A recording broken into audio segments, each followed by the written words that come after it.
হারের ক্ষত নিয়ে দলের সঙ্গে ফিরেননি লিওনেল মেসি। তবুও ঝড় বৃষ্টি শীতকে উপেক্ষা করে এই জেজা চত্বরে সমর্থকরা গান ধরেছে, লিও লিও আর লিও।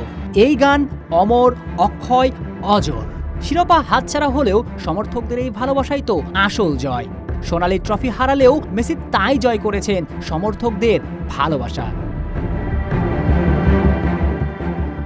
ফাইনাল হারের পরেও ফুটবল দুনিয়ায় কতজন কিংবদন্তি মেসির মতো এমন ভালোবাসা পেয়েছে বলতে পারবেন।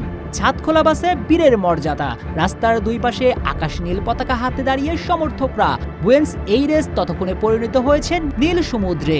আকাশী পর্দা সরিয়ে এই জেজা চত্বর জুড়ে এক উৎসবের আমেজ। কে বলে এই দলটা আগের রাতে স্পেনের বিপক্ষে ফাইনাল হেরেছে, কে বলে এই দলটা চ্যাম্পিয়ন হতে পারেনি। সমর্থকদের এমন উৎসাহ দেখে বুঝার তো আর উপায় নাই। হারের ক্ষত বুকে নিয়েই ওই সমর্থকরা যে মেসি মার্টিনেজ বলে আকাশের রব তুলেছে। এই সমর্থকরাই কি পৃথিবীর সেরা সমর্থক নয়? 5 বছর একটু পেছনে ফিরলেই উত্তরটা স্পষ্ট।